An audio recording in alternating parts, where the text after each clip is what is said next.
Hi everybody, this is Refresh, and I am here to do my second of two sealed decks. You can check the links in the description box for the first of the two decks, as well as links to the head-to-head of the two decks and the additional games that we'll be playing against the challenge decks. We'll go ahead and open these packs and see what kind of deck that we can build. We have a Bergstrider, Craven Hulk, Gold Maw Champion, a King Harold's Revenge, Grim Draugr, Grizzled Outstrider, Revitalize, Carfell Kennelmaster, Scorn Effigy, Bind the Monster, Blood Sky Berserker, Great Hall of Starnhelm, Carter's Vicious Return, Dragonkin Berserker, Snow-Covered Plains, and an Icy Manolith. We have a Tormentor's Helm, Beskir Shieldmate, Draugr Recruiter, Mammoth Growth, Jarl of the Forsaken, Raven Wings, Raise the Draugr, Invoke the Divine, Dwarven Reinforcements, Annul, Forging the Tyrite Sword, Provoke the Trolls, Knotfold Slumber Mound, Elvish Warmaster, a Snow-Covered Forest, and a Zombie Berserker. Now we have a Carfell Harbinger, Axeguard Cavalry, God's Hall Guardian, Strategic Planning, Elderfang Disciple, Masked Vandal, Fell the Serpent, Arachnoform, Run Ashore, Battleshield Warrior, Shepherd of the Cosmos, Immersturm Skullcairn, a Graven Lore, Snow-Covered Mountain, a Tuskeri Firewalker, and an Elf Warrior token. We have a Fearless Pup, God's Hall Guardian, Undersea Invader, Seize the Spoils, Grim Draugr, King Harold's Revenge, Augury Raven, Arachnoform, Demon Bolt, Dual Strike, Agar the Freezing Flame, Cole the Forge Master, Dream Devourer, a Snow-Covered Forest, a Gold Maw Champion, and a Replicated Ring. We have another Guard's Hall Guardian, Undersea Invader, Seize the Spoils, Battlefield Raptor, Snakeskin Veil, Dread Rider, Goldvein Pick, Way Down, Frostbite, Path to the World Tree, Giant's Amulet, Replicating Ring, Firja's Retribution, Sulphurous Mire, Village Rites, and a Double-Face Helper card. Our final pack gets us a Tuskeri Firewalker, an Axeguard Braggart, a Depart the Realms, Elderfang Disciple, Masked Vandal, Stalwart Valkyrie, Duskwielder, Turtle's Packmate, Open the Omen Paths, Frostpeak Yeti, Maja Bredegard Protector, Avalanche Caller, Crush the Weak, the World Tree, and a Snow-Covered Mountain, and a Treasure Token. Alright, let's take a look at our colors here. White gets us a Stalwart Valkyrie, which could be okay if we have the creatures in our graveyard. Otherwise, it's a little overcosted. Axeguard Braggart is also just okay. It is a boasting creature, so it just kind of matters if we have the mana and the boast ability. Battlefield Raptor cares about carrying things. I don't know if we have that either. God's Hall Guardian, one of many. Don't know if we're going to play this unless we're playing the Fortell deck. The Gold Maw Champion, I guess it fits with the Braggart in a aggressive boasty deck. And the God's Hall Guardian, Shepherd of the Cosmos, can get a 2 mana permanent back to the battlefield from the graveyard. That's interesting. Certainly would play that. Probably more than most. Battleshield Warrior, again, another boasty attacky card. Probably one of the better ones. The God's Hall Guardian. Snow covered plains only really matters if we're going to be playing some snow deck here. Invoke the Divine is strictly sideboard. Bascure Shield Mate is not an exciting card, but it is a 2-drop that could see a little play. Revitalize, not really something I'm going to play, and we have another Golden Maw Champion. So I think we have some piece of an aggressive deck here, but we don't have all the right pieces. These are kind of expensive. We need something a little bit more low to the ground for this to work.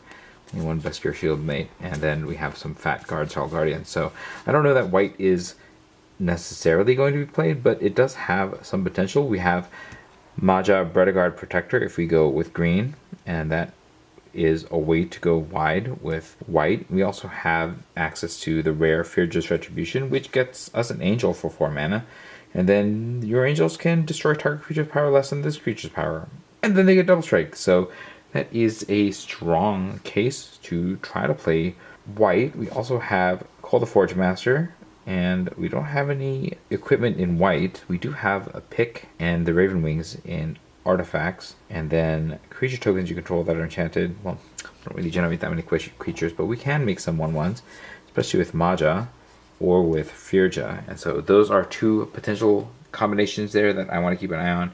And if we're also going to play Firja, we can also get the Great Hall of Starnheim. So that is something else we want to keep an eye on as a possibility.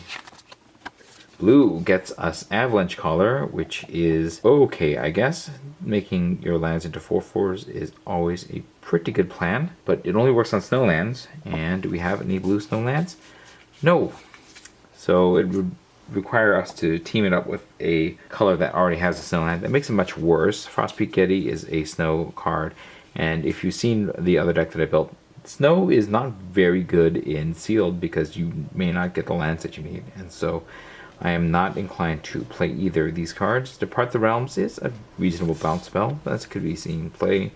The Giant Amulet is one of those cards that can get you a creature with the equipment that it's attached to, and I think that makes it a completely reasonable card to play, especially since it is an equipment, and some decks really care about that, and some decks really care about giants. This gets you both. Undersea Invader is a giant, not an exciting one. Would probably play it if I had to, but not excited to do so. Augury Raven, not bad. Another Undersea Invader. Gravenlore is another snow payoff. Not really interested in playing this because it's so slow. Maybe I'd play it even without, because at least you get to draw 3 cards for 5, but yeah, not really looking forward to doing that. Run Ashore, I probably only want one of these in my deck, but it could make the difference if I need to, so probably one of. Strategic Planning, I think this only goes in a spells deck. The Carfell Harbinger is a way to foretell or cast spells, so this is also in the spells deck. Annul, this is entirely sideboard. Bind the Monster, I guess is a removal spell, but a very costly one. Not one that I'm excited to play, but I'd probably play one of in a blue deck. And Bergstrider, again, a snow card. We can't really play snow in sealed. And so we're looking at blue. We have the Giant's Amulet. You know, we could play that blue with Agar for giants, and that's about it. So I don't think blue is going to get the go ahead this time around. Now to look at black. This gets us the Boasting Duskwielder, which is not that great. It's a little bit on the weak side. We had Elderfang Disciple. I like this. This is a 2-for-1. You get a 1/1 body and your opponent discards a card. Village Rites, after you do that, you can sacrifice the Elderfang to draw some cards. Not bad, not bad. Way Down is a removal card. Definitely interested in playing this. The Dread Rider, I think, is a last purpose card. I really don't want to play this if I don't have to. The Dream Devourer is a rare, but I think this is more of a constructed card. You gotta foretell things for this to gain the power and toughness boost, and then everything gets foretell, which is interesting, but I'm not sure that this is what I'm trying to do. Grim Draugr cares about snow, and do we have any swamps? No. So Grim Draugr is out. Feed the Serpent, good removal. Happy to play that. Another Elderfang Disciple, happy to play that. Raise the Draugr, I guess that could be okay in terms of card draw, especially if we're going to be sacrificing stuff. The Jarl of the Forsaken, I guess that's okay. Not amazing, but it could see some play here. We have Draugr Recruiter, another way of getting creatures back from the graveyard. I like that. Blood Sky Berserker cares about casting second spells. I guess if we're playing the right deck, then that wouldn't be the worst, but I think we'd need a lot of Foretell for that to be good.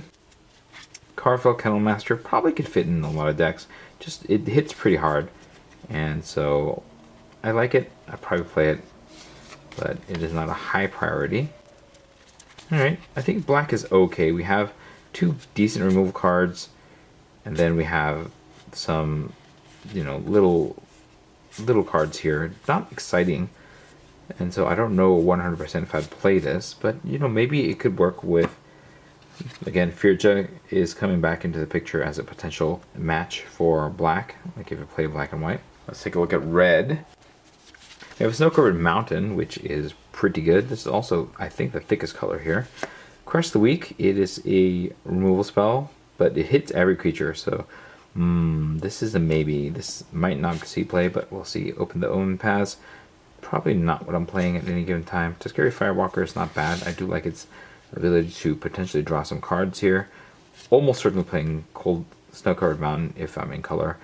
The Frostbite, 1 mana shock that can do a little bit more. Happy to play that as well. Seize the Spoils, probably a 23rd card. If I really just need some filtering or some treasure, then I might play it, but not an exciting card here. Dual Strike, I guess you can copy. This is a spells card. I need a lot of spells to make that work. Demon Bolt, I am very happy to play. Very strong card. I really always enjoyed playing that one. We have another Seize the Spoils as a weaker 23rd card. Could play it, but not sure.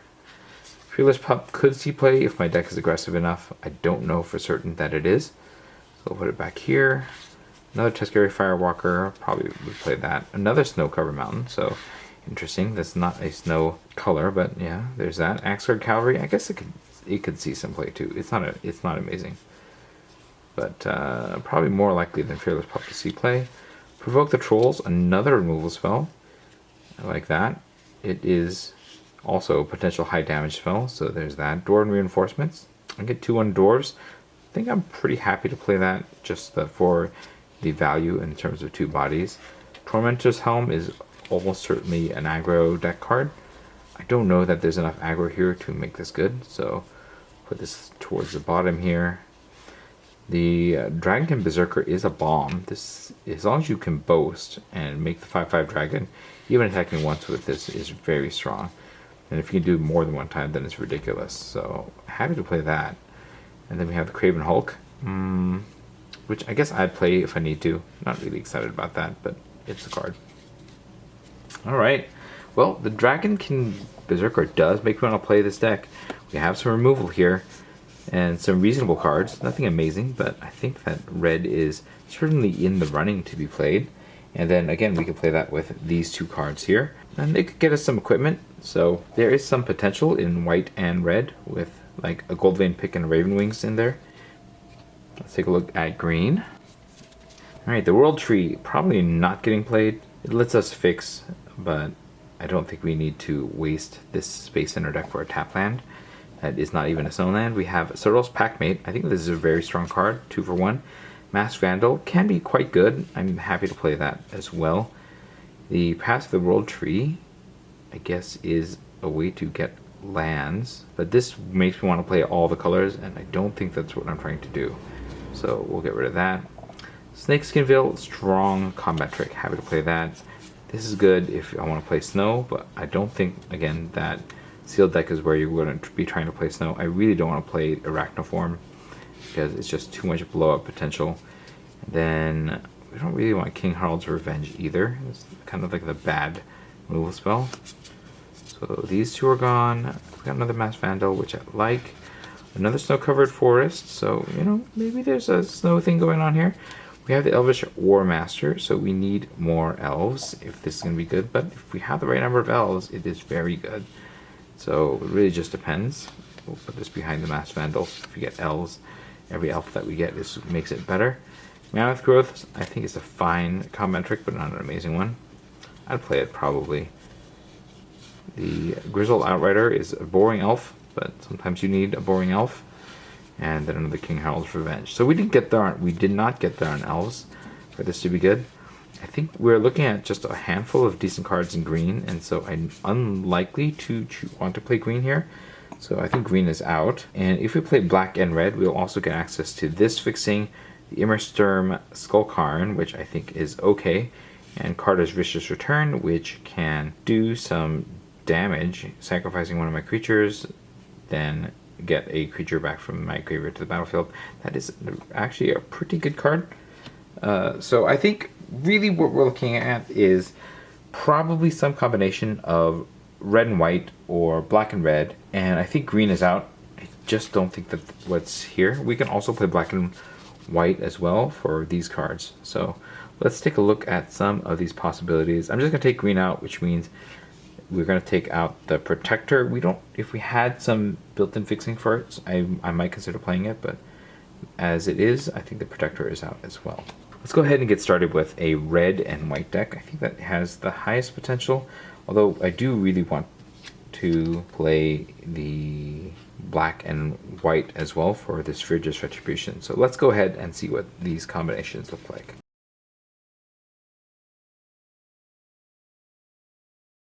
So this is the deck. It's pretty close to final form, right? We probably just cut out some of these God's Harl Guardians and call it a day. Yeah, it's a reasonable start to a deck. What happens if we switch the red for black and put in Frigid's Retribution? Let's find out. Yeah, I can already tell that this is gonna not work out. So I think red and white are my picks. I think we might be able to splash the Frigid's Retribution with the Sulphurous Mire, because that is a bit of color fixing. And I don't think we want to play anything else from the black color here to go back to red. And so let's go ahead and splash Frigid's Retribution and then go back to red and white.